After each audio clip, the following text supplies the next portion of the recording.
Infinity Games Podcast. Welcome to the Infinity Games Podcast. We are on level 40. And Jukebox, you know what I just realized? What? We're 2 away from 42. I know. We gotta do some shit. Yeah, and I was saying before on previous podcasts that at the rate we're going, like how slowly we're releasing these episodes, Life sucks. there's a good chance that we'll be releasing it on like your birthday. Fun. Honestly, I don't want to though. That's too far away. No. Because like the last one we recorded almost 2 full months ago, and it's been like a full month and a half of like, hey, we should record this week, and then it not happening. Yeah. I blame myself. Yeah, mighty unfortunate. But, yeah, no, I also don't want it to come out on my birthday. Oh, God. But you know what? Even though we're a month into the year, we're doing our 2018 year in review. Yeah, strap in, bitches. Yeah, because, like, just a lot of shit happened. 2018 was a fucking good year for games. It was. It was a very good year for games. It was even better because I had a current-gen console for once. Right? That never happens. No, it does not. Yeah. Before we get into the games and our bingo cards that we created last year and all that stuff, I want to hit you with a few stats for our actual podcast here. I love stats. Yep. So for our website, which is no longer a blogspot domain, you can now find it at www.infinitygamespodcast.com. Which is dope. Yeah, it's a weird thing because it's such a minor thing to get a website, but it's something I've always kind of dreamed of. Me too. You know what I mean? I remember like when we were kids, and when we were 8 or 9. No, when we were like in our, I'd say probably young teens, because this was like a big thing when I was going to like the Boys and Girls Club. Right. But it was a big thing to make your own website. Yeah, with all the Flash games and like Heli Attack. Yeah, and it was like, you never made like a legit website. It was really, really crappy. It was like GeoCities after GeoCities died. Yeah, or whatever it was. And it wasn't good. I don't know. It was just like, how many GIFs can we fit on this one page? How many Flash games can we get in here without it being annoying? That was pretty much how it went, and it was like the dumbest shit ever, but like, us kids went wild for it, because like, it was just like, the internet was still super new and everything, so everybody was like, oh my god, and then it was like, you can have your own website. It was like, oh my god, like... Yeah. Those were like early beginnings of like me and graphic design. Yeah, I got no talent. It's been a while since I thought about that. Yeah, so it's hype as fuck to have a website. Anyways, infinitygamespodcast.com. It's great. We got 2,500 hits over the course of 2018. Hot damn. You know why that's super cool to me? Why? Because we did not release very much this year. God, no. Actually, I'm going to go look how many episodes. I'm pretty sure it's something like 15. 1, 2, 3, 4, 5, 6, 7, 8, 9, 10. 10 videos in 2018. So we uploaded on average 1 episode every 5 weeks. Good job, us. Yeah, go Jukebox and Kelryx. Huge contrast to the 29 we released in 2017. When we started in late April, I think. Our first release was March 26th. Okay. So yeah. Also, sorry for the few releases we have. We'll try and fix that, but life exists. Yeah, it's kind of shitty when Jukebox like only has 2 free days a week, and one of those free days a week isn't even really a free day because he still needs to go to bed at a very early time because he has to be up at like 3 a.m. Yeah, it's like, hey, do you want to record? Sure. 5 o'clock work for you? No. You gotta be in bed. Oh, God. If it wasn't for me having such a short shift tomorrow, I'd probably be, like, not super about recording right now. Yeah. Like, I only got to get up at 4 tomorrow. Oh, that's not too bad then. Yeah, I got a couple hours yet. That's like, and like, good news for anybody listening. I don't even know if this is public knowledge at this point, but I did get laid off right before Christmas. It was very, very shitty. And I just got a new job yesterday. And this new job, we work 12-hour days, like every day of the week as far as I know. So I'm going to be just as busy as, I'm going to be way more busy than Jukebox and have even less time. So like, I don't know what the fuck we're going to do, but... Yeah, see, that was like the first few months of the job I have now, but it kind of evened out. But now you have to work that many hours, so... Ooh.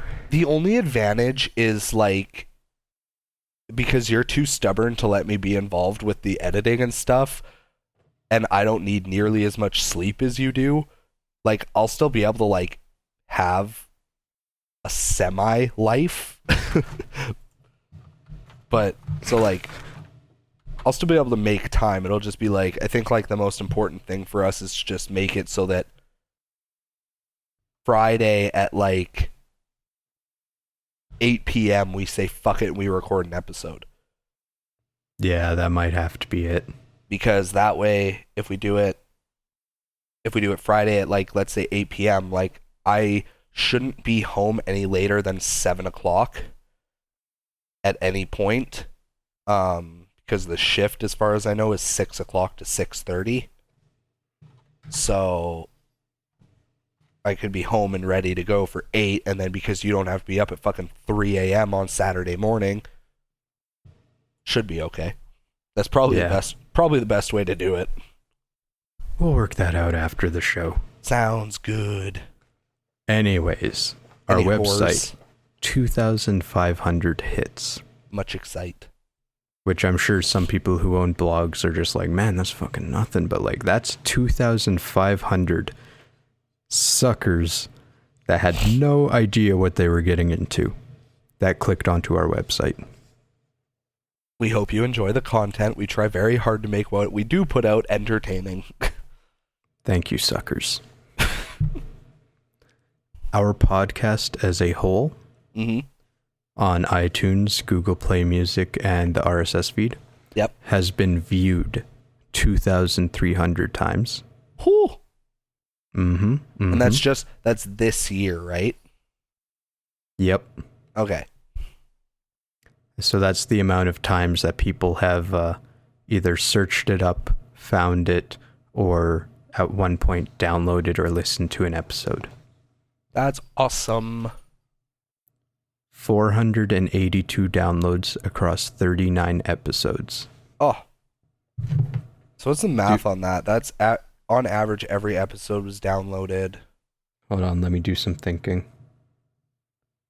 It's like 12.358.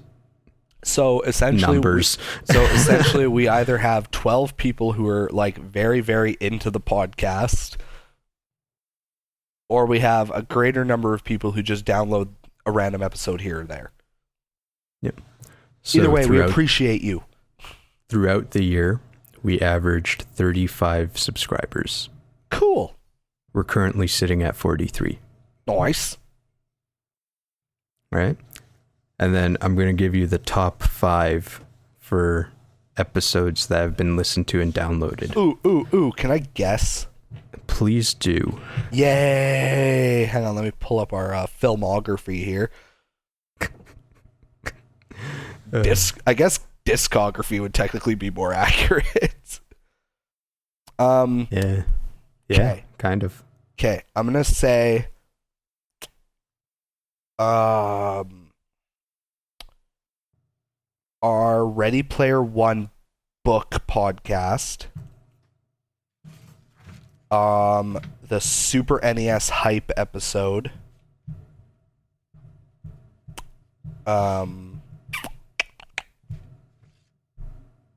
Childhood memories. Ukulele.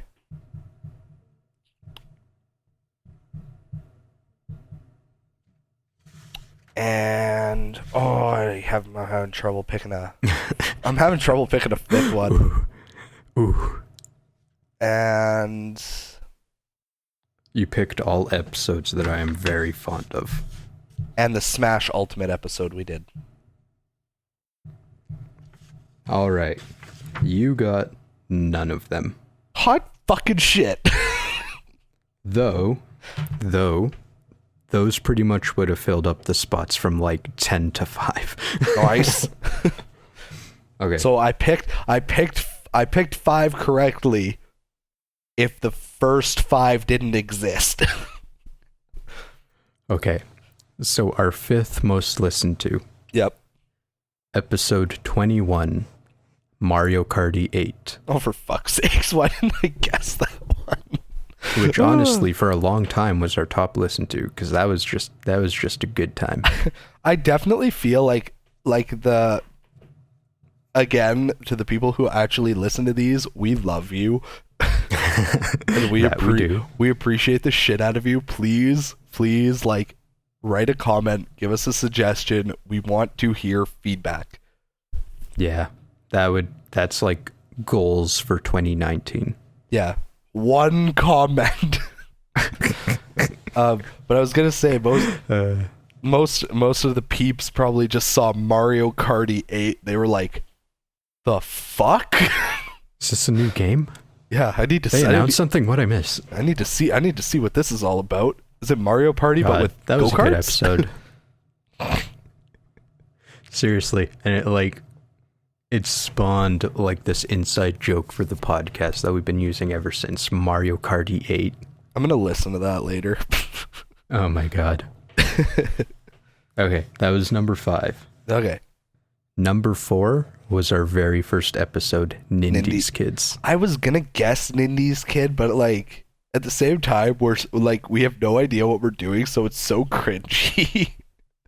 It's so cringy, and we were recording in an open space with the microphone on surround sound, so it's like super echoey. Yeah, but at the same time, But like still, that's probably the most listened to because it's the first episode. yeah. Okay, hit me with number. That was so much fun, though. It was a good time. Reacting to that kind of stuff is fun. I like how in episode 1 we were like really hype about Blaster Master Zero, and in level 39 we were like, Jukebox 100% of Blaster Master Zero. Yeah, I mean, I was hype as shit about that. Oh yeah, we both That game's so beautiful, dude. Oh, much excite. I want you to play it. I will find the time to come over one of these days. Won't be for a while because Kingdom Hearts 3, but one of these days. Okay, but you still have to bring over the original, because ever since I got that back in like November or whatever, I've been wanting to play the original. Bro, I'll give you the original and you can put it in your collection. What the fuck? You serious? Yeah. But why? What am I doing with it? I don't know, it's looking pretty, right? I mean, kind of. It's kind of tucked in the shelf, but I mean, main thing is like the way I see it is the only reason I bought it instead of you is because I had a job and you didn't. Like, you were in school, money was tight. If you had had the cash to say fuck it, I feel like you would have. You know what, dude? I think we were still in like high school when I just didn't have anything. Were we? Could have sworn we were out of high school. I could have sworn we were out of high school when I got Blaster Master. No, that was super early because like my mom was still driving us to the places. Yeah, you're right. You right. I love you, dude. Love you too, bro. Yeah, when I eventually come over to play Blaster Master Zero, I'll bring you Blaster Master. Very nice. Yeah. Batman is mine forever though because story. Right. Yeah, that's yours. Okay. Yeah, what's number 3? Number 3 Ghibli. No, I wish that one wasn't listened to that much. Oh. Kind of hard to believe that not many people would want to listen to stuff about anime in a video game podcast. I see them both going like hand in hand, but I get it. Yeah. Okay, no. It was episode 18, The Value of Video Games. Oh.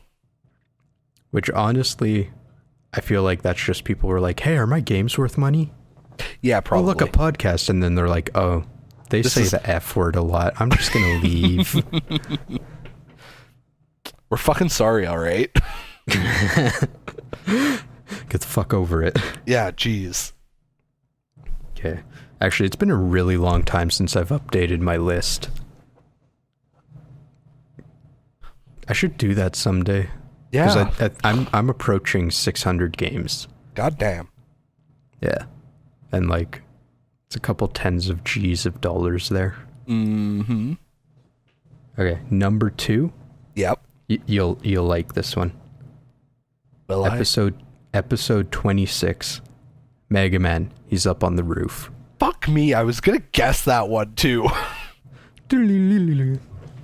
Mega Man. It's up on the fucking roof. He's mega.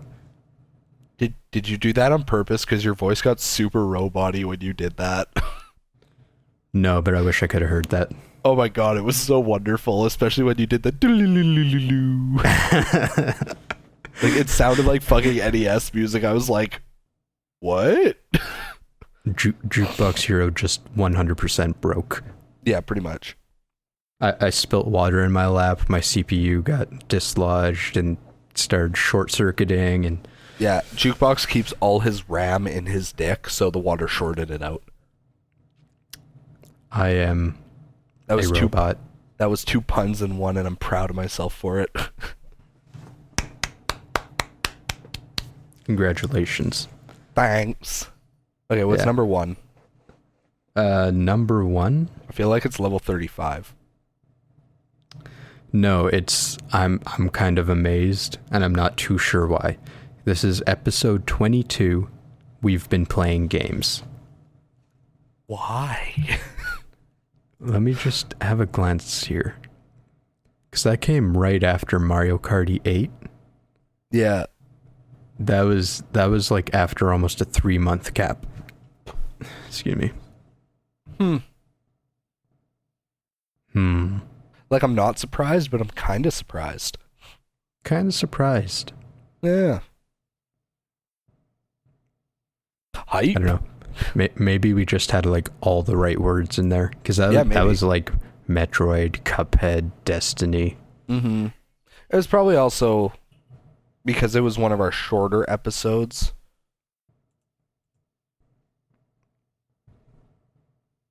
Yeah, I don't know. Yeah. I think that's pretty dope.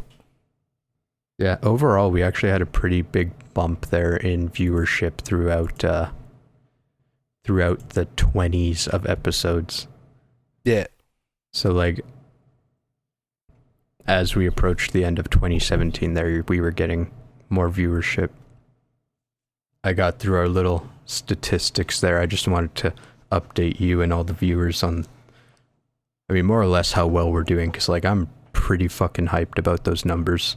Me too. Like, it's a really weird feeling knowing that people 482 times over, people have downloaded the podcast to listen to. Which is pretty... It feels good, man. Yeah. Because my thing is, like, because, like, you're the expert on, like, that stuff, it's just anytime I see our stuff on YouTube, and it has, like, no views, and I'm like, oh, nobody likes our stuff. And then you hit me with, like, the actual statistics on, like, where people that listen to podcasts actually go to find podcasts. And it's like, hey, we're actually doing pretty okay. And it's like, yay. You know what, dude? I'm not done, because I haven't gone over our YouTube statistics. Huzzah! So, this is almost really interesting, because this is much more in line with what you predicted for our top videos. I mean, To be fair, like I cheated just a tiny bit because like I know the Ready Player One book one is like one of our it and Ukulele are some of our most viewed videos. Yeah. So like I cheated a little bit in that sense, but I tried to pick ones that like I was more really excited about doing, but still. Okay, so this is exclusively for the year of 2018, so not overall. Much hype. These are the top 5 videos by watch time. Mm-hmm. Ready Player One, the book. Yep. Sorry, that was number 1. Oh, that was our top one? That was our top one. Nice. I'm going 1, 2, 3, 4, 5. Oh, okay. Level 37, In Punching Distance. Okay. Level 23, the Metroid episode. Nice. Level 39, Pokemon Let's Go. Yep. And then episode 30, Nintendo Direct Mini and Nintendo Labo. Where the fuck is that one again? Oh, 30. And then if we look for all time, starting in February of 2017, coming up to January of 2019, it's Childhood Games, Ready Player One, the book, Hype, that was our Super NES Hype one, In Punching Distance, and then the Metroid episode. Nice. Yeah, so like the viewership of YouTube is way different. Yeah, but that's than podcasts. That's because of like YouTube is not, you know, there's like that one podcast, Into Nightingale or whatever it is. Welcome to Night like, Vale. Yeah, that one. And it's like they're YouTube based, right? And like that works, but it's like I just said, like if you're like an avid podcast listener, good job. You're not, you know, you're not going on YouTube and going, oh, I wonder what new podcasts are on YouTube. Like you're logging on to like the Blogspot or like you're trying to find RSS Apple feeds Music. Apple Music, shit like that, right? Like you're not. People go to YouTube to watch videos, not to listen to two guys bullshit about video games and curse a lot. That's why like video podcasts are huge on YouTube. Mm-hmm. Like the Joe Rogan podcast or like the Rooster Teeth stuff. Yeah. Oh fuck, there's even like Planet Destiny does a podcast and they're pretty popular, so yeah. Like it's just that. Like YouTube isn't like a hardcore place for fucking podcasts. You know, oh, that was a lot of echo. Oh, that was like super loud in my left ear. At least you're not robot-y anymore. Yeah, I'm in the green again. Huzzah! So are you. Yay! Yeah. Yeah, that was anyways, how long are we into this? Like 20 minutes, I think. Oh, I'm closer to 30. So, yeah, anyways, thanks for listening to us ramble for 30 minutes about statistics. But, like, we Huzzah. appreciate every single one of you. And we're super happy with where the podcast is. And we can't wait to continue releasing episodes and making it even better in the future. And I know we keep saying it, but we're planning on doing more shit. Wink, wink, nudge, nudge. It might actually hopefully happen this year. Yeah, no kidding. We're like halfway on everything. Yeah. Okay. Let's move into our bingo sheets. Yay, bingo. Because I know people, as far as I know, people liked those last year. Yeah. I mean, at least amongst our friends, they were telling us like it was super nifty. Mm-hmm. Like Kari was all about it. I almost made her make one. Nice. Okay. So, overall, we both suck extremely hard. We both really shot for the stars, though. No kidding. So we each got 2 correct, and neither of us got a bingo. Fail. So let's start with yours and what you did get right. Yeah, so I predicted that there would be a new Digimon RPG, which even though I tried to tell Jukebox that I was cheating because the one that he gave me the point for I already knew was coming out prior to when we did the video, he still gave me the damn point, so... But yeah, It's so... like, nah, you already guessed it, whatever. Yeah. So Digimon Cyber Sleuth Hacker's Memory came out. My younger brother bought it. I borrowed it. I played the shit out of it. It's just as good as the first Cyber Sleuth game. That came out January 19th. So Yeah. that was like right at the start of the year too. Yeah. The in my opinion, the story was a little easier to follow. Because in the first game, your main character is like, they're trapped between reality and the digital world, so they're like a cyber ghost. Oh, whereas in the second game, your main character is just a hacker. So it's not as weird per se. Like, I just found it was easier to know exactly what was going on in the second game. I mean, a hacker in a digital world just makes sense. You Yeah. put ghosts in there and it starts becoming Ghost in the Shell and you start having an existential crisis. Yeah, pretty much. It's kind of cool because in those games, the main thing is the hackers use Digimon as their hacking tools. Ooh. Yeah. So, and then the main thing is like over the course of the game, you realize that the Digimon are alive and they have feelings, and it turns into like use your DDoS attack. Yeah, pretty much.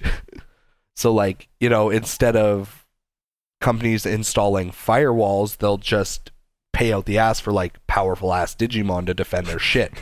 It's cool. It works because it's a video game. If it was anything else, it'd be like, what? It sounds cool. Yeah. And then the other one that I got right was, what was it? Destiny Year 2. Yeah, but again, I also consider that one a bit of a cheat because, like, I guessed that one based off of, like, what happened with Destiny 1. Because in Destiny 1, we got 2 DLCs. Big yawn. Oh, fuck. We got 2 DLCs and, like, a pass that essentially came with your pre-order or whatever. And then once Destiny 1 was a year old, we got Year 2, which was the Taken King, and then when it was 2 years old, we got Year 3, which was Rise of Iron. So I just essentially predicted that the exact same thing was going to happen to Destiny 2 because it made sense. But Destiny 2 did it a little differently. Instead of just dropping one super massive expansion that like changed the entire course of the game, they also did... No, actually, I'm an idiot. They did that with fucking Destiny 2 too, because we got Destiny 2 Forsaken as Year 2. But yeah, that came out September 14th. Yeah. Nope, September 4th. Yeah, it's like right on the 1 year anniversary of Destiny 2. So we got Destiny 2 Forsaken. I can't believe I somehow forgot that. And then on top of that, we also got access to something called the Annual Pass, which I believe it was $40. And it gives us 3 more DLC packs. So we just got we just got Black Armory that dropped, and the concept behind Black Armory is there are these like ancient forges and this super secretive group was making like these super powerful weapons. So the point of this DLC is you have to go find the forges that were lost over the course of time, restore them, and then you can start forging yourself some mega awesome weapons. And it's been super fun. They have spread out the gameplay in a way that, like, I spent $40 on this, Hylexis spent $40 on this, and we've both been playing Destiny pretty religiously. Like, yeah, you just told me your stats for like how many hours you guys played PlayStation. And granted, Hylex played a lot more than me. I think she put in like 460 something hours in Destiny in 2018. I put in 200. Oof. I put in 280. But the main reason for that is you have to remember half of the year I was up north. So I didn't have access to a lot of video games. It's always weird when you play a game into the hundreds of hours, because then you can start thinking of it in like days. Yeah, literally. And then you start thinking, it's like, wow, I've played this game for the literal equivalent of 10 days straight. Yep. Fun fact, Destiny 1, when I was done with it, like when Destiny 2 came out and we were just done with Destiny 1, I had 24 days worth of gameplay on one of my characters. Damn. And then my other character, I believe, had 9 or 10 days, and my least used character had 5 or 6. I played the madness, I tell you. I played the ever-living fuckness out of that game. On top of all the other games you played too. Yeah, pretty much. Oh, fun fact, in my PlayStation wrap-up, my top played game was Destiny. And my second top played game, I honestly cannot remember for the life of me. And my third top played game was Persona 5. And that's a long ass game. I still haven't beaten it. I'm at the At last, least you're closer than Kari. I'm in the last dungeon. That counts for something. All my characters are max level. Though Kari made some pretty good strides. Yeah, you were telling me end about of the year that. there. She was playing it quite a bit. He told me she was like all of a sudden in like the 4th temple, and I was like, God damn. Yeah, she's about 65-ish hours in. Yeah. I think she's gotten all of the characters minus one. I think. Minus one. Who was the last character she got? Do you remember? It's the girl with the like floofy curly hair. Oh yeah, okay. Haru? Yeah, Haru. Yeah, she's got every character then for now. There's one more that joins you later. Yeah, that's why I said minus one. Yeah.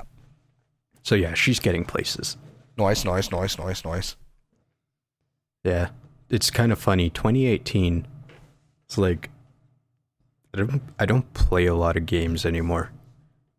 I mean, you don't exactly have time. But like, you know, junior high through high school, it was super consistent that I was like constantly playing stuff. Yeah. And then there's like this big gap. And then like my second year of uni, so around 2014, I played an ass ton of games throughout the summer and the spring break there. So I finished games like, I remember I did Disgaea and Super Metroid and a couple others. Yeah, you were really hype about Super Metroid.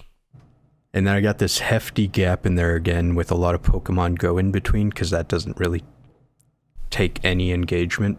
Yeah, no. And then this year, because I had the Switch, I played a whole bunch of stuff.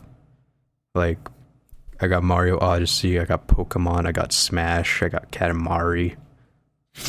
And then I played even some like older stuff just to try it around, like Blaster Master. I did Tony Hawk's Pro Skater.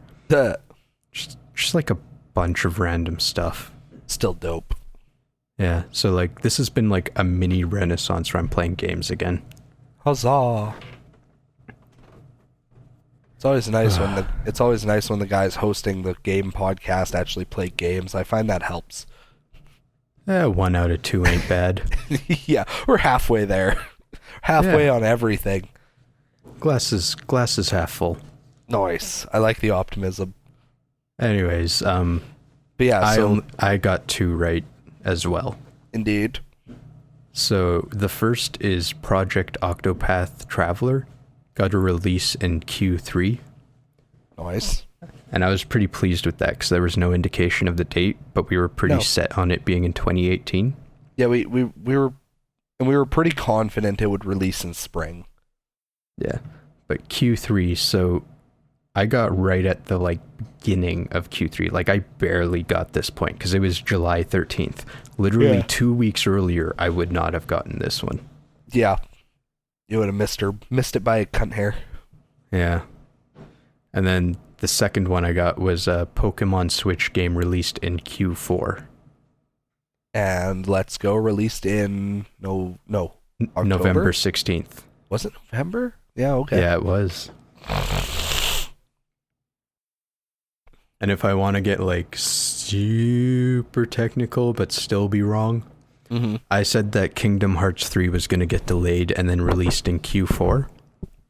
Yeah, so you literally... You know what? I'm going to give you that one. No. I mean, it doesn't change anything, but let me twist this for you for a second. So it did get delayed. Yep. But it released in Q1 of 2019. It missed. It was supposed to be released in Q4. Yeah, it was, but it got delayed, right? Yep. So let me twist this for you. Square Enix, the company that made and released the game, their fiscal calendar year ends March 18th. So for the company, they are currently in Q4. Yep. So Kingdom Hearts released in Q4 after being delayed.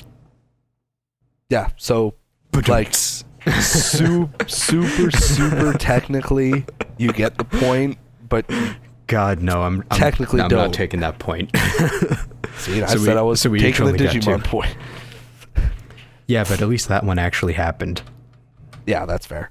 Just because you forgot about it doesn't mean that didn't happen. Hit me with your new bingo card. Well, no, I'm good. I'm just going to quickly go through all the stuff we got wrong. Oh, okay. So Metroid Prime 4 did not get a trailer, and as of like yesterday, we learned that they just scrapped all development and are restarting with Retro Studios. Which is good, but still shitty. Hey, at least it didn't get cancelled like Mega Man Legends 3. Oh. Mega Man 11 did not get delayed. Which Sonic we were the actually Hedgehog, surprised about. Yeah, kind of. But Sonic the Hedgehog did not release a shit game. And in fact, they did not release any games in 2018. Was Sonic Forces 2017? Yep, right near the end of the year. Wait, what about Sonic Mania? Also 2017. Oh. So that one came before Forces. Ah, gotcha. I mean, we got Sonic Mania Plus this year, but even if you want to count that, it's a good game. Yeah. I predicted a shit game. Who would have thought? And then Nintendo GameCube on the Virtual Console, which... news to us, Virtual Console cancelled, not happening. Yeah. Super Smash Bros. Ported to the Switch. We got Smash Bros., but it definitely was not a port, even though the completionist keeps saying it, and I want to strangle him for it. Like, I don't know how stupid you gotta be to consider this a port. Write him an angry tweet. I will. Good. And then on your card, Kingdom Hearts 3 released in Q2. I was super optimistic. Yeah. A new handheld, not from Nintendo. A good Tales game released, which we were like 2 weeks off of. Yeah, literally, the same thing happened with, it was the opposite of what happened with, Octopath for you. Like, you like, just Kingdom squeezed... Hearts for me. No, because Octopath, you predicted... You got into your prediction space by, like, 2 weeks. So, like, literally, if I had guessed the Tales would be released in had I predicted that it would be released in fucking 2019 or whatever, I would have got it. But yeah, that's Tales of Vesperia for you plebs out there. Oh, it's so good. I'll have like a very small rant about that later. Final Fantasy VII Remake in Q2. That was also super optimistic. Yeah, though, you know, they unveiled a whole bunch of shit, like, right near the end of 2017. It made it feel like it was going to happen. Yeah. Sword Art Online VR game release. Yeah, that didn't happen. We did get a Sword Art game, it's just not in VR. And apparently it's pretty good. Yeah. And then One Piece World Seeker North American game release, which we are getting just in 2019. Yeah, we're not getting that till the beginning of March. Ooh. So, we're going to go through our new cards, and what I want you to do is to give me your predictions, starting in the top left corner and working your way to the right, remembering that the very center is a free.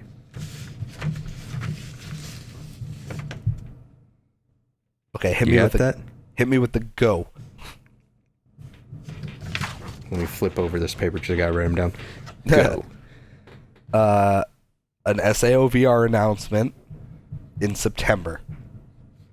Oh, you know what? We better explain this because we did so horridly for 2018. Oh yeah. What we're doing is we're gonna make a main prediction, and if that happens, we're gonna mark it on our bingo sheet. But we're gonna have a specification to that, like a more precise release date, a title, a specific game, anything like that. And if we get the specification in addition to the prediction, we get to mark another spot off of our sheet. Yeah, but they're going to be pretty specific. Yeah. So an SAO VR announcement In September. in September. I'm still hoping because frick. Oh, it'd be so dope. It'd be so it would cool. be. I mean, it's literally made for VR. Yeah, Like it's got to happen sooner or later. exactly. A Tales of the Abyss remaster Okay. releasing January 2020. Whew. January 2020. So here's the thing with that one. If they give us a release date for January 2020, it's good. But like, Yep. we want to be on top of our shit and not releasing the year-end review in the next year. Yeah. You know what I mean? Yeah. We'll try and do the year-end review for, late December. All right, hit me with the next one. The Final Fantasy VII Remake is getting a Christmas release. Okay. Reusing an old one. Yep. A new Final Fantasy game trailer in Q3. The specification being that I think it's going to be in July. All right. A sequel to the PS4 God of War. So God of War quotations 2 All right. will be announced, and my specification is it'll be announced at E3. I could see that happening. I also could. That was one of my safer ones. As long as it's actually a sequel and not a prequel or some DLC bullshit. Yes. If it's DLC, it doesn't count. If it's for some stupid fucking reason a prequel, it doesn't count. The original like trilogy is pretty much the prequel. Yeah. Exactly. All right. So what's that? That's 5. 3 yep. more. Dragon Ball, Bandai Namco announced that they were working on a new Dragon Ball action RPG codenamed Dragon Ball Project Z. So I'm predicting that we'll get a trailer and it's going to be an October release. Ooh. That one's going to be a hard one. That one's going to be really tough, but it could be December 29th, and if we get a Dragon Ball Project Z trailer, I still get a point. Right. So it's Okay. safe. It's safe and optimistic at the same time. Okay. And then another one is I am predicting there'll be a DLC pack for Jump Force with 5 new characters. If it's 4 characters, it doesn't count. If it's 6 characters, it doesn't count. SAO, Tales, Final Fantasy, God of War, Dragon Ball, Jump Force. What's your last one? Destiny 3 will get a trailer in Q3. Specifically in September.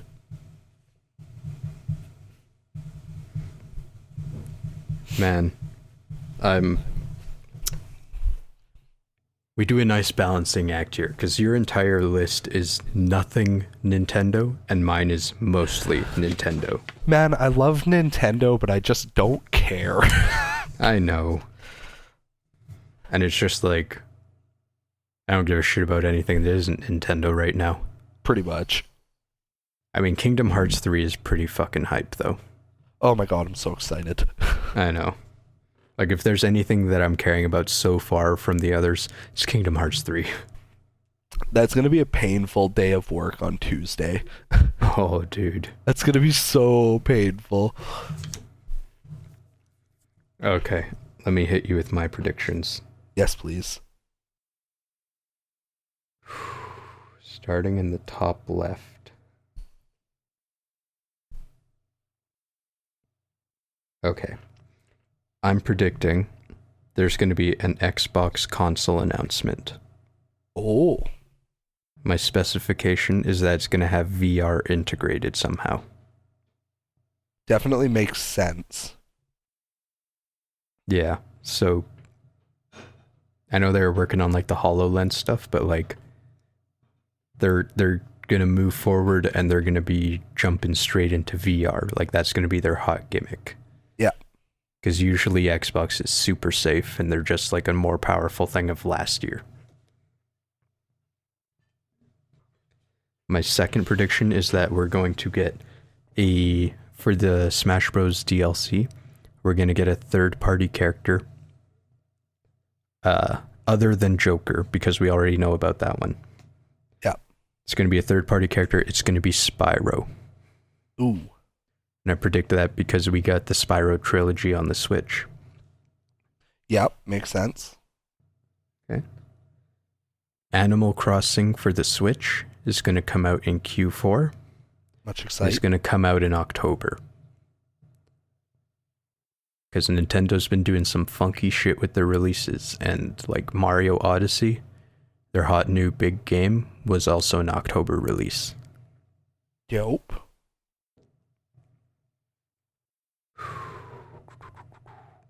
Final Fantasy Remake, coming out in Q3. Ooh, I would very much like that. I'm gonna say... Oh, that's a tough one. I'm gonna say it's September. Nice. Yeah. Q3 is just hard to pick release dates for, because it's either you want it at the start of the summer when everyone's getting out of school and stuff, or you want it at the end when people have gone back to work and have some money again. Yeah. It's tricky. But I think Final Fantasy VII is like a mature enough game that's going to have more adult players. Especially since it's a remake of something that's 22 years old. 70% of the player base for that game will be nostalgia nerds. Yeah, they're all going to be above 30. Okay. Shin Megami Tensei 5 is going to get a trailer. Okay. I feel like I should have a specification to that. I was gonna say because like nothing's even been announced. Like if it was like if they had already announced that they're working on it, then I'd say yeah, maybe have a specification. But because like they've literally said nothing about a new Shin Megami Tensei game, I feel like saying that there'll be a trailer is enough of a specification. Yeah. See, the thing was, it was part of like the unveiling of the Switch back in 2017, is they had like, it was almost like the teaser we got for Metroid Prime 4. It had like zero details at all. Yeah. It was just that it was like the Shin Megami anniversary. Yeah. And that it was going to be for Switch. Fuck it, just for a specification, just say it'll be at E3. Easy cop out, done. Yeah. Because, yeah, we've heard literally nothing since. And I actually had to look it up to find out that it was Shin Megami Tensei 5. And not, like, Persona 6. Yeah, like, I had zero clue to what it was. That's how vague the trailer was. I thought it was supposed to be, like, a remake of the first game. Ah. But yeah, okay, so Shin Megami Tensei 5 trailer, and we're going to see it at E3. Nice. I'm going to say that the N64 Classic will release in 2019. Yep. And it will not have any third-party games. You That ballsy. one's, yeah, it's risky because the N64 is a console made up almost exclusively of great first-party games, and all the really big third-party gems are rare, but Microsoft pretty much owns them. Yeah. So they're going to have to stretch if they want third-party games. Because it's going to have to be stuff like Goemon the Mystical Ninja, which is like an amazing game, but no one knows who that is. Yeah. That'd be pretty dope if they put him in. I'm not going to lie. That'd be pretty exciting. Yeah. I mean, the whole cost of the classic console would be the same as that cartridge. Yeah. Okay. Mega Man X9 will be announced. Ooh. And it will have, in the trailer, it will have a 2020 release date with no further specification. Nice. And then lastly, from Square Enix, we're going to get a vinyl record release for Kingdom Hearts 3. I would honestly probably buy that. They've done quite a few. Theirs are usually really limited, and a lot of the time they're for just like classic games like Final Fantasy, kind of like remixes of like old songs and stuff from previous games. Mm-hmm. They don't have nearly as many current soundtracks. So Kingdom Hearts just came out. I'm giving it like a hot 2 months, and if it's not released by then, this one's just not happening. Fair enough. Should have almost put that in the middle somewhere. Yeah. You really should have. Yeah, I should well. have. Oh well, I'll live with it. It's there fucked forever up. now. Yeah. No, I think I like this new system. Because I think even if we don't get a bingo, we're still going to have a lot more points in the end. And honestly, our predictions are pretty good this time too. Yeah, I like them. Okay. The last portion of this podcast is going to be dedicated to our favorite games of the past year. Yeah. Last year we did a full episode on the Game Awards and what our top was. Yep. And then we did our year-end review. So we pretty much had like 2 at the end in October there. Yeah. But we're just going to kind of lump them into one here because the Game Awards 2018 were not nearly anywhere as hype. No, except for like when the Game of the Year was announced and then the unveiling of Joker in Smash Bros. Yeah, that was really shocking. Yeah, like those 2 things were awesome and the rest of the show was just like, fucking whatever. Mm-hmm, pretty much. Okay, hit me. Yeah, I'm just scrolling through these to see what happened. So like Game of the Year was God of War. Mm-hmm. Best ongoing game was Fortnite. Ugh.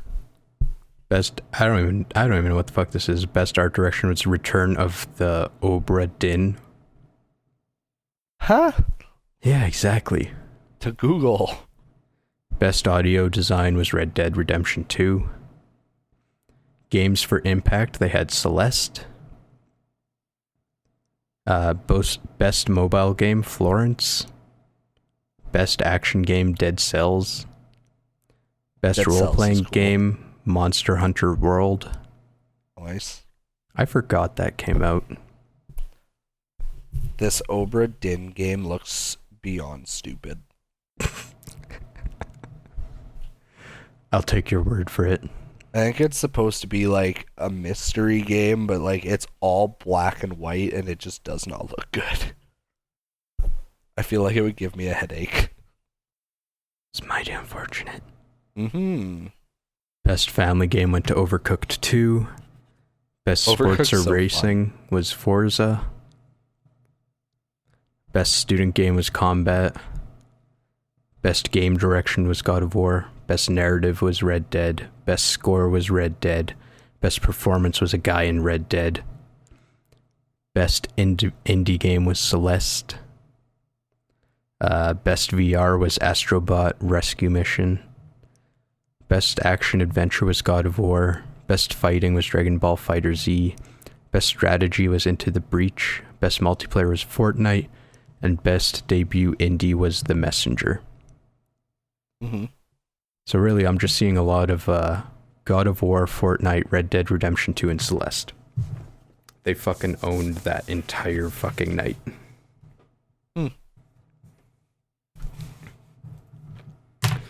Fuck that. We have our own categories. The 6 categories that we're going to go over are Game of the Year, Family Game of the Year, RPG of the Year, Best Soundtrack, Best Surprise, and Best Indie Game. Yeah. So let's start off with the indie. What do you got? I got Celeste. Yeah? I did a quick cop-out. I had Moonlighter picked originally, but I haven't seen much of Moonlighter, and as much as I love the concept, because Moonlighter is like, you manage like a shop during the day, so you have to like manage your money and keep your, manage your customers and stuff like that, and then at night, you fuck off and you go dungeon raiding to get stuff to sell in your shop. Okay, that sounds kind of dope. It sounds super dope, but like, I changed to Celeste because like I've actually watched a good amount of Celeste gameplay, and it just looks, it's super pretty, and like B, it actually has a story, which a lot of indie games don't. They're just like, we have solid gameplay and it's a hell of a good time, have fun. Whereas Celeste actually has a small story, even though the story is just the girl trying to get to the top of the mountain for some reason. I really like Celeste because it originated as a game jam game for speedrunners. Mm-hmm. I don't know if you've seen the speedrun from Games Done Quick. They did it recently. I like haven't 2 weeks watched ago. it yet. Oh, it's fucking amazing. Yeah. It's a fairly short one, but it's like non-stop teeth grit, like holy tits. Because it's like Super Meat Boy. Everything just feels like it's gonna hit. Yeah. Fucking, all right. Yeah. Fucking great game. I agree. My indie is something that I feel most people just passed right over. Mm-hmm. It's called Minute. Minute? MINIT. Okay. So, after a minute, you die on repeat. Huh. So it's kind of like that half-minute Heroes. Okay. But the entire style of the game feels a lot like The Legend of Zelda on Game Boy. Like Link's Awakening. The entire game feels like that. There is a very light story to it that's very simple and to the point, but it gives you motivation to keep going to actually finish the game. Mm-hmm. And then there's very light puzzle solving throughout, and it's really fun, and it only took about like half an hour to do the first time round. Cool. Yeah. I was going to give it to The Messenger, but I actually played Minute, and it was like I played through it about 3 times. Nice. Yeah. Just a grand old time. Yeah, almost ironically, Minute and The Messenger were both published by Devolver Digital. Yeah. What do you got for Best Surprise? Best Surprise? I have Pokemon Let's Go actually being good. Oh, God. Why'd I expect anything less from you? I don't know. Why did you? So, yeah, just... for fuck's sakes. If you want more of an explanation on that, to anybody listening, go listen to Level 39. It's like our main topic of conversation. And half of it is me being pissed off that I'm enjoying the game. Yeah, which is fucking hilarious. Yeah. Jukebox gets a real kick out of it. Yeah, I do. Still But yeah, do. so just to clarify, like I didn't. Motherfucker. You're so mean. Yeah, just to clarify, like I never thought that Let's Go was going to be bad. It was just, in my opinion, I found that the trailers didn't do a good job of showing the merits of the game to people who have been playing Pokemon since they were fucking 5 years old, aka me. You know? Because I know I'm not the only one who thought these games were going to be hot fucking garbage. But lo and behold, they weren't. They're actually a lot of fun. And it still bothers me to say that, but I'd be lying if I said I didn't have a smile on my face running around with an Alolan Ninetales following behind me. Bitch. Fucking love Alolan Ninetales. So, I do personally, I do miss the catch mechanic. There are a few times where I get frustrated trying to catch a Pokemon, like especially like I went to catch Zapdos a couple of weeks ago, and holy fuck did I get mad. Like it's frustrating playing a regular Pokemon game and your legendary breaking out of the fucking ball, but when you miss 6 balls, finally hit him with one, and then it breaks out on the first roll, that's a whole nother level of rage. Maybe suck less. Oh fuck, I tried. Just how you think I got this new job, man? Like, you just hate the player, hate the game. God damn it. But yeah, no, so that was my surprise for the year of 2018, was that I actually enjoyed that fucking game. Which is hilarious, because it's like zero surprise to me. What about you? Katamari Damacy reroll. I'm also not surprised. I'm just surprised that it was a remake and that it was coming out on Switch, because like I love the shit out of that game. And when I saw that trailer with Kari, like I was literally like jumping up and down, like I was practically jittering. Nice. Like I was fucking excited. It's like, I think the last game to come out was Touch My Katamari on the Vita. Mm-hmm. And that was a long ass time ago. Like I thought this was a dead series. Like it wasn't getting anything more. Yeah.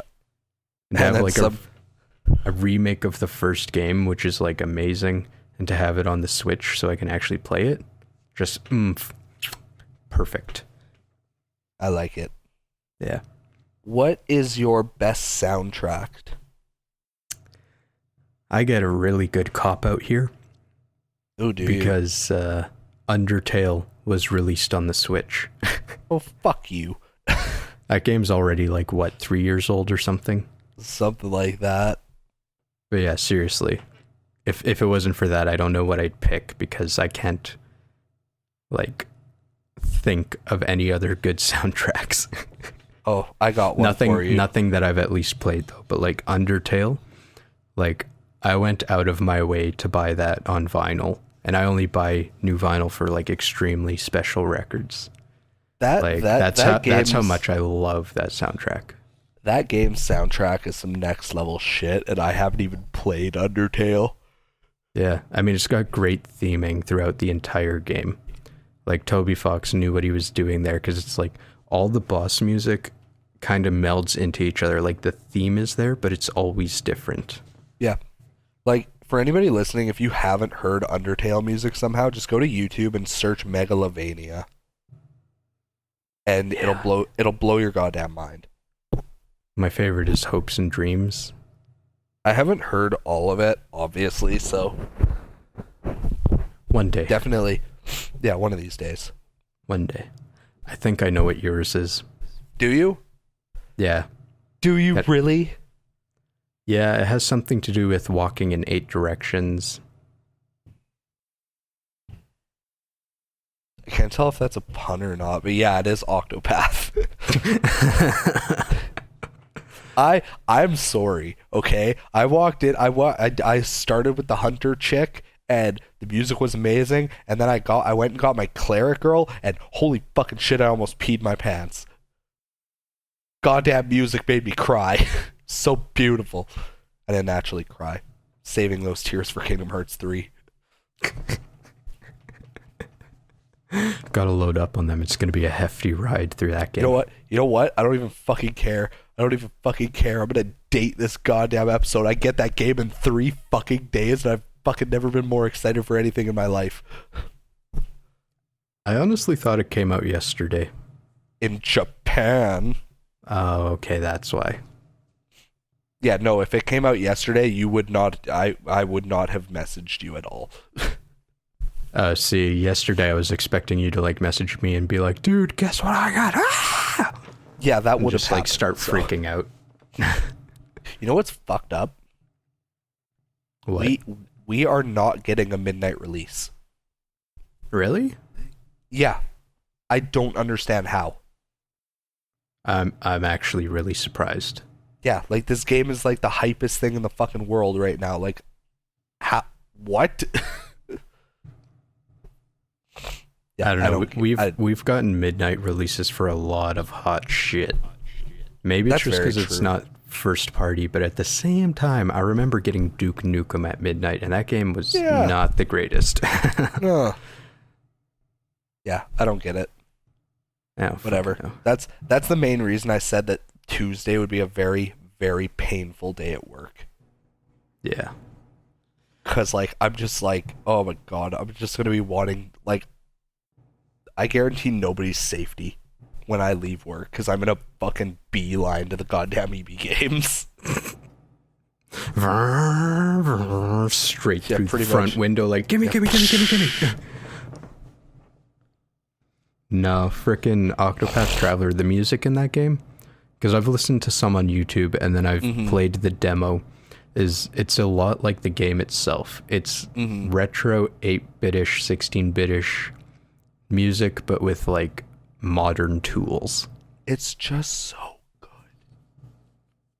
Honestly, like, the ability to include like real instruments instead of just like samples and synths is great. Like, I'll tell you right now, if Kingdom Hearts 3 or Tales of Vesperia had come out in 2018, I would have picked those. Because, like, fucking scrub. Oh, so good. Yeah. I maybe Kingdom Hearts 3, but like not Vesperia. No, Tales music is beautiful. You don't understand. Yeah, Dad. Even the bad games have great music. Any whore. What was your RPG of the year? Dragon Quest 2. 2? Yeah. You mean 11? I do mean 11. God fucking damn it. Haha. Please tell me they actually put it as XI. Yeah. Oh, good. Yep. They're always in Roman numerals. That's one thing they stick to really hardcore, and it makes me happy. We got a good-ass episode where you rant pretty good about that game and maxing out your character levels and all that. Oh, I fucking love that game. Actually, I rant that one, the one I rant where I'm about maxing character levels, that's Dragon Quest 8 that I talk about. I didn't max characters in Dragon. Oh, you're right. Yeah. I didn't max characters in Dragon Quest 11 because they nerfed the grinding really hard. Oh, lame. Because in every other Dragon Quest game, to my knowledge, there's always an area where you can farm metal slimes. And in Dragon Quest 11, there is a thing called pep powers. And essentially the only way to consistently get metal slimes is to use fucking pep powers, which trigger randomly. The ones you need to summon metal slimes are only accessible if you have multiple characters who are pepped up. So it's just such a slog. I was like, I'm not dealing with this. Okay, that's lame as shit. Yeah, so like I literally got through 95% of the game.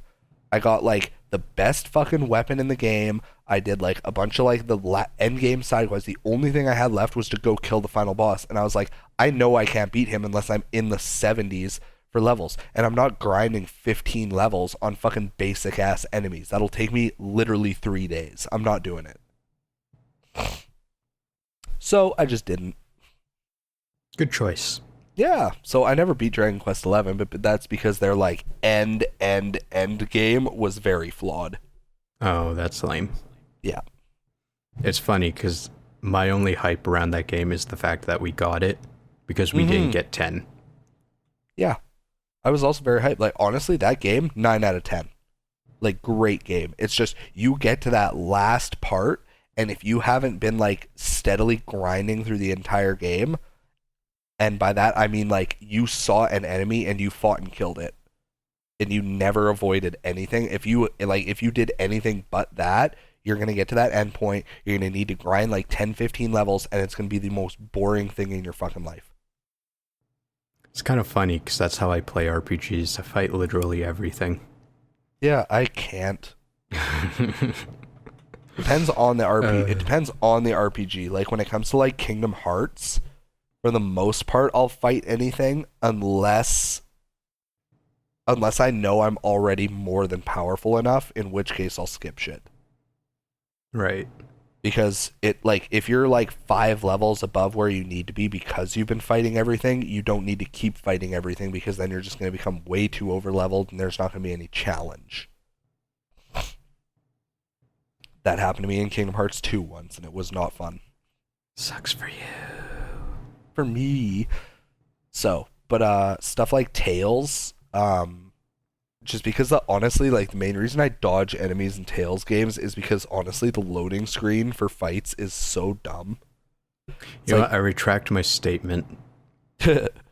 Because Pokemon Let's Go, you can now avoid the Zubats and shit. I avoid a lot of enemies. Yeah.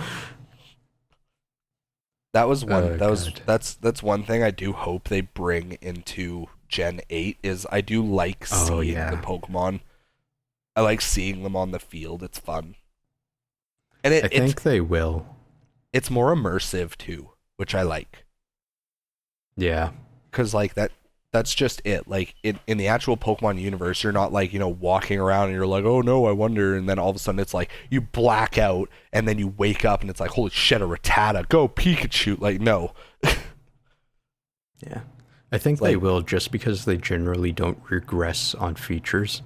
Like, no, I know they had it in like Heart Gold, Soul Silver, but that was, I don't know, that was a little different there. Yeah, they typically just kind of like straight in. And especially with Nintendo on the Switch, because they've been going all out on all the games. Yeah. Hit me with your RPG. Octopath Traveler. Well, fuck. What else would it have been for me? I mean, lie. No, Octopath, because like I barely played any RPGs this year, but I played that demo and I was hype as shit for that game. I loved Octopath. Like, I really did. The only thing that killed it for me is the battles are too much for how much they're worth. Like, there were some fights that I got into while I was trying to grind after I got all my characters, because it's like, you get all 8 of your characters, and your, like, best party member is probably, at average, like, level 15. And every single one of, like, every second stage of the character's storylines, you have to be in the 20s. Like, every single one. And I think you just need to stop dodging battles, because you seem to have this issue in pretty much every RPG you play. No, but see, here's the thing. Octopath is random encounters. I didn't run from any encounter. The only time I booked shit was if I was almost dead. It's just like, I think it's kind of ridiculous when you spend a minute and a half, 2 minutes on an encounter, and then you get like 70 experience points. I'm like, what a fucking waste of time. I'm fucking A-okay with it because I love that game. That's fair, but one problem I had with Octopath was also, I found its scaling was very odd. Because, like, I found out you can use the dancer. They get they get like this random dance mechanic later on, and it has a chance to like boost your experience, your money, and your job points by a multiplier of either 2, 5, or 100. So I got lucky the one day, got a 100% 100 times experience boost, and my entire party was like in the fucking 30s. And I'm like, okay, guess it's time to go start doing my other fucking story missions for the characters. Fuck your negativity. We're moving on to Family Game of the Year. Hang on. Because we got the same game. No, fuck done. you. You've already talked about this. Oh.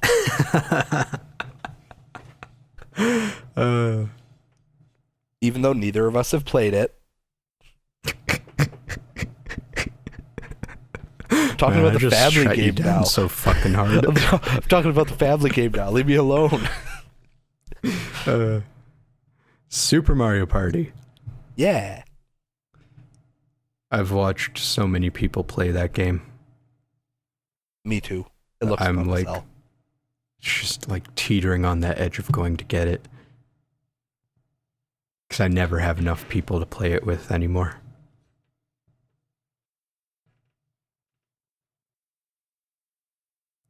Wait, what?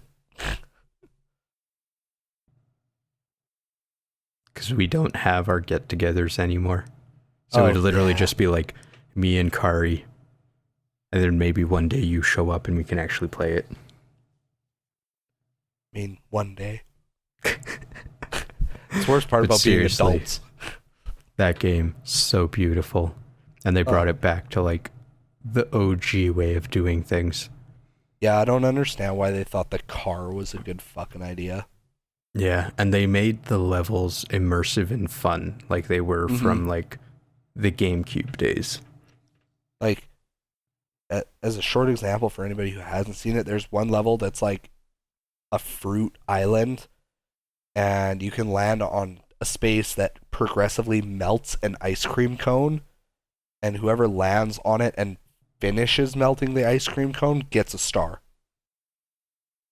So it's like, you know, you might like roll, think you got a shitty roll, and then all of a sudden it's like, oh, by the way, guess what? You conveniently just melted this ice cream cone. You know, here's a star. Good job. You're like, oh, fuck, cool. And as simple as that stage is, you have like a bridge that crumbles and you have warp pipes to go from one end to the other. Yeah. Like, it's got variety even in the simplest stage. It's not like the fucking stage in Mario Party 8 that we always played, where it's like a straight goddamn line and maybe you get to ride on a dolphin.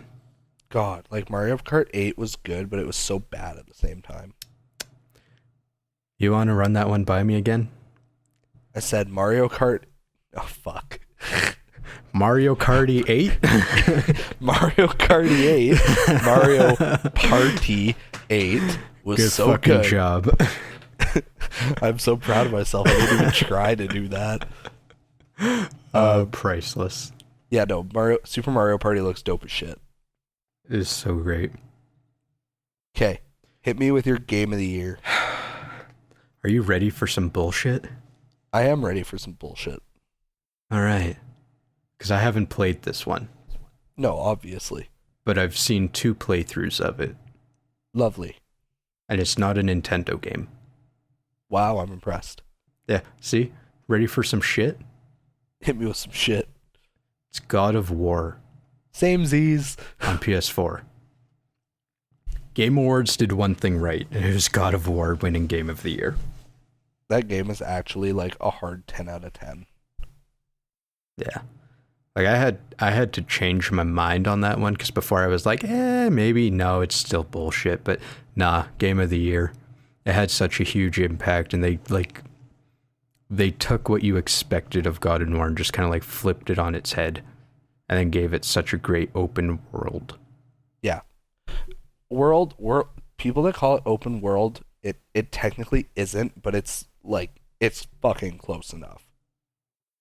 Like, it's pretty much you get to a point where there's this like huge lake and there's like side areas that you can go to, but like none of the side areas progress the story at all. It's just like you can find treasure and you can do side quests and shit like that, but still like Still feels a lot more open than it was yeah, before. that's for sure. It's that game was so good. I gotta do New Game Plus. I finally got my copy back from Buddy, so I gotta do a New Game Plus one of these days. I'll tell you what my honorable mention is in a second, but like I don't know, I had to give it to this one because it has character development. Like the past God of Wars, it's just like his wife's dead, he's angry, blah, kill things. This one actually adds some depth to the character. It looks amazing.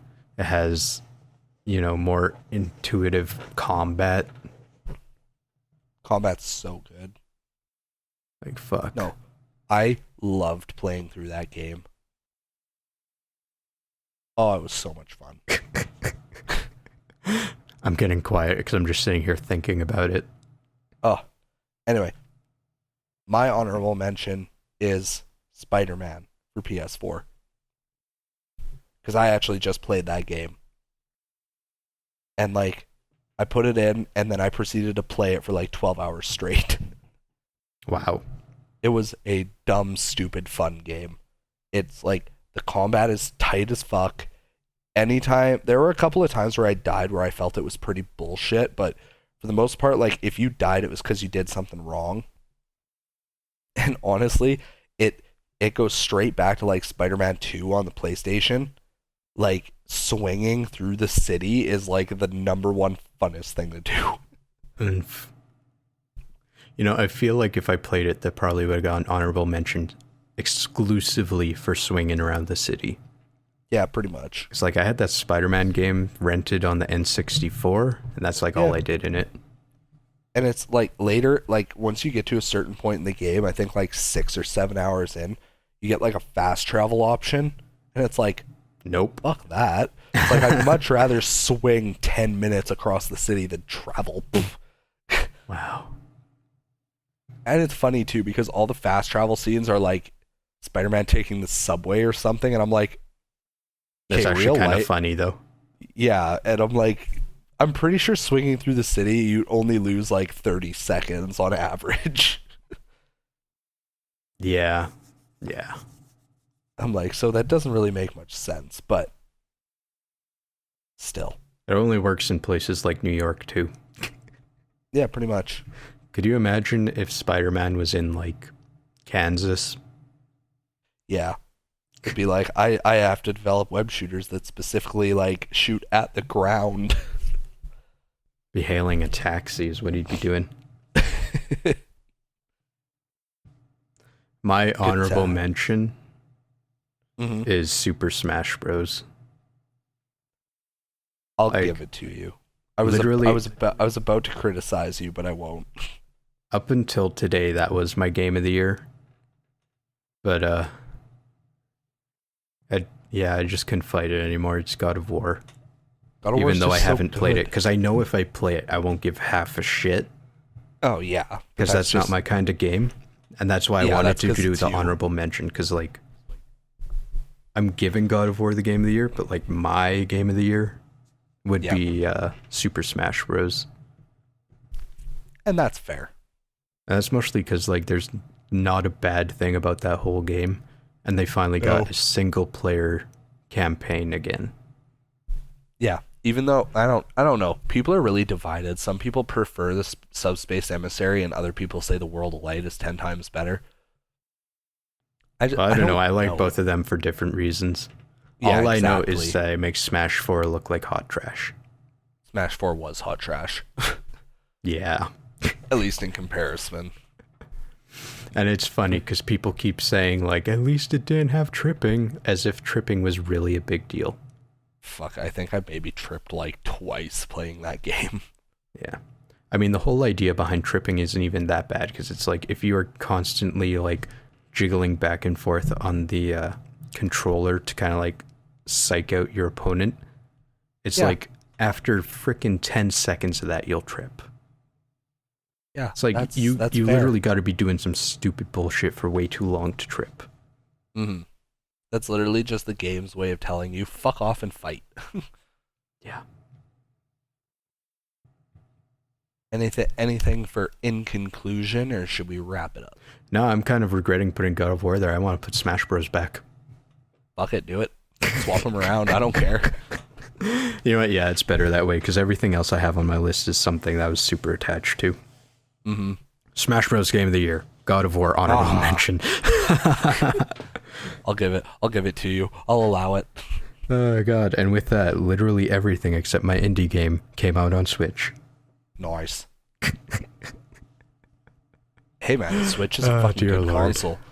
It is Switch is a really good console. good enough for you to get a second one. Yeah. Anyway, should we wrap this bitch up? Because I gotta go get food. You completely cut out there. What? I said, should we wrap this up? Because I desperately need to go and get food. Me too. I'm down for Yeah. that. Okay.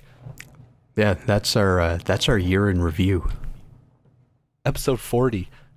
Level 40. Hot damn. If I was a bigger Pokemon nerd, which, go figure, is actually possible, I would be like, if I was a so-and-so, I'd learn this attack. But no, I'm not that hardcore. Not quite. Not quite. Anyways, we gave a whole bunch of new predictions. We kind of established where we are with the podcast, what our favorite games of the last year was, even though you might have been able to guess that from listening to previous episodes. Probably. But if you've listened this far, we'd love to hear what your predictions are for 2019. Or give us another topic, like give us another best of 2018 you want to hear, and we'll fucking do it for you. Yeah, so, I mean, this will be on YouTube. If you're listening there, you can comment. If you want to add us, we're on Facebook and Instagram, and those are at Infinity Games Podcast, and then Twitter's at Games_podcast. Huzzah! Yeah. Much And excitement. if you're this far in, subscribe, because we'll be releasing more episodes into the new year. I know we're going to have one where we're talking about Tales of Vesperia, and then the inevitable Kingdom Hearts 3. Oh my god, that's gonna be the next podcast. It's pretty much just me fucking ranting and crying the entire time. I'm okay with this. Yep. And somewhere in there, I want to talk about Smash Bros. More, because I'm going to be getting the PD Piranha DLC, and I want to 100% that game. Much excite. Yeah. Yeah. I got one tiny little point right to end this podcast. Yeah. You know how in the last one I told you that I was trying out coding and stuff again? Mm-hmm. Yeah, and I wanted you to hold me to that. Yeah. I made one tiny little step of progress and then stopped altogether pretty much. Aw. This is why I need you to hold me to it. Bad jukebox. Well, it's funny because I come back to it like every 2 years and it's like, yeah, let's try this again. And then I get a little bit farther and then I stop. This time, I managed to make it so I can have multiple screens and multiple states. Cool. Which was the big thing that was keeping me from moving forward last time. Awesome. So if I gain more time to work on it, nice. Yeah, well, that's why I never really faulted you for dropping it, is because, like, again, your hours are kind of fucked. Yeah, anyways, bye. Bye. Bye. Bye. Bye. Bye-bye. Bye.